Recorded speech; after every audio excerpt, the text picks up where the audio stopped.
Hello, my name is Naufal Najib. So today I'm going to present our materials and I learn about speaking and pronunciations. So there are many materials which are uh, the first material is the relationship between pronunciation and speaking. Pronunciation and speaking is closely tied because the way we um, we say uh, we pronounce words impacts how easily understand us, and then if we pronounce word clearly, it makes communication smoother and more effective. And then if we mispronounce words even slightly, it can make a confusion. Yes, confusion, and make it harder for people to understand us. So good pronunciation helps us more confidence and fluently and fluent to talk to someone else in every situation with the conversations.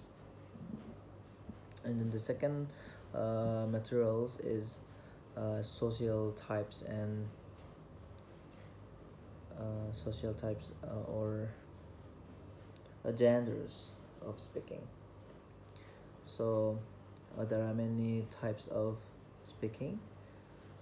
There is formal speaking, so it's used uh, in a professional situation or academic settings, like is in presentations, interview, or like when we got meeting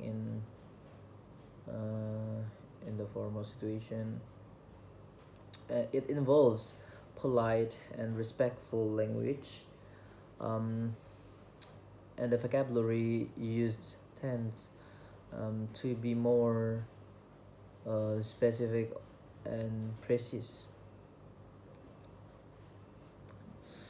So while informal informal informal speaking, this is casual language with our friends, our family, or people we know well.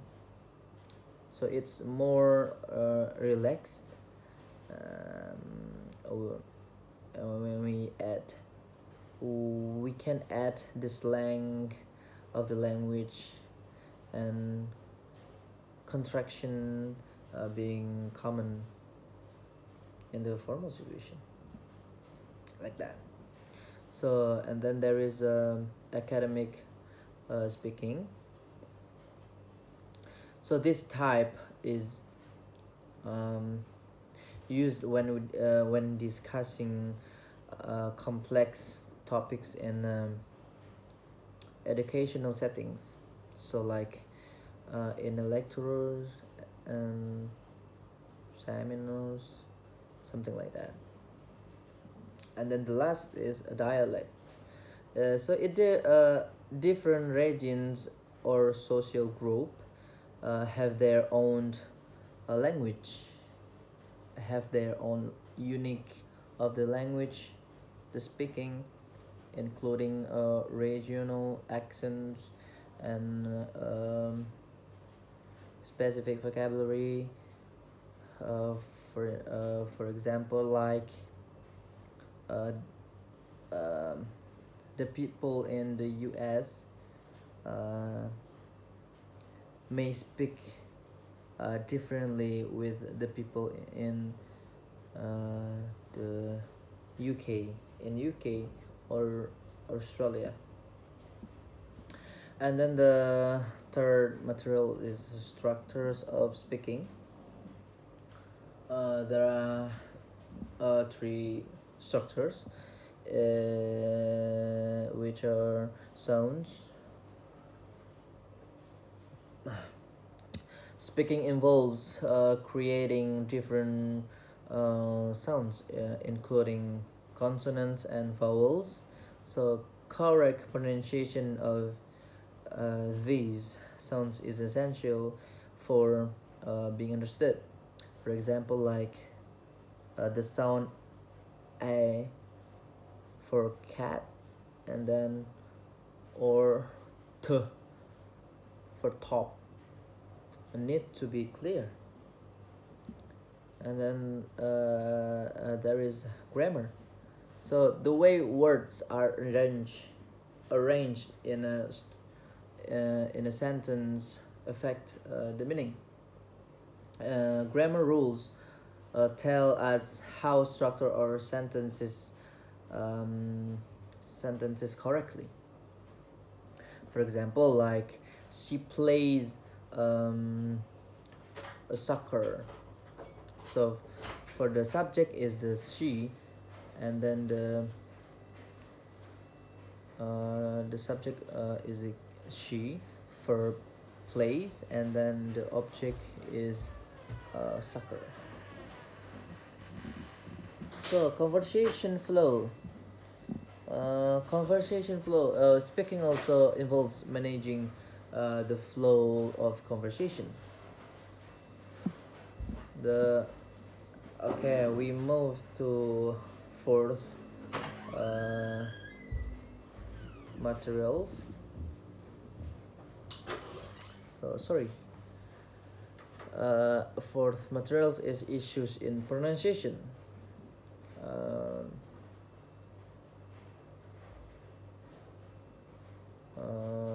Issues in pronunciation is soundness segments. Like some sounds in a language may not exist in learners' native language, which can make pronunciation tricky. For example, English has sounds like th for this or that, and then um, which may not um found in the other language. And then there is tone. In languages like Mandarin, tone change the meaning of words. Like, but in English, tone is used to show emotions or intention. Yes. And then there is a stress. There is not some like more pressing a pressure of our life. Not it just like stress is how we emphasize certain syllables or words. And then for example, like the word record is pronounced differently when it's noun, like re and then core. It's compared to when it's a verb, re and then core, like something like that. And then the last point is pitch. Pitch refers to how high or low our voice sounds. And then changing the pitch can indicate emotions like excitement or seriousness, something like that.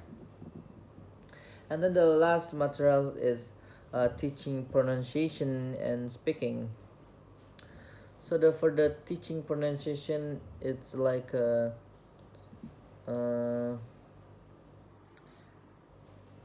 teaching pronunciations, like the lecturers can um, uh, tell us the pronunciation well.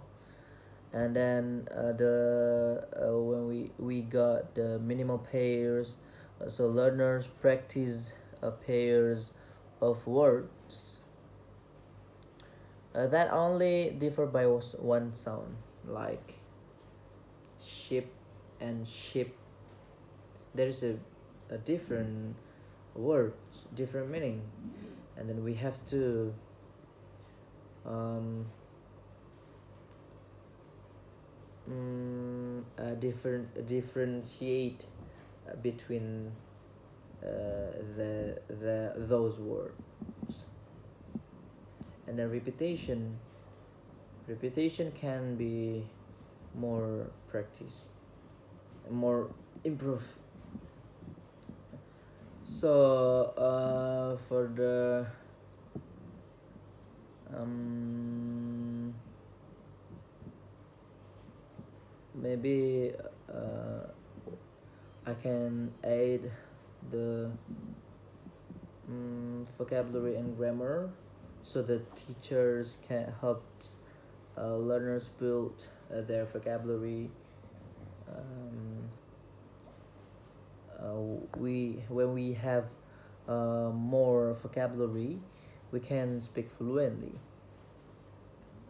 And then a real life conversation practice. So if you want to practice your English, you have to practice. If you want to improve your language, you have to practice everyday situations, something like that. So that was my presentation of my video. Thank you very much for listening, and then thank you so much. Bye.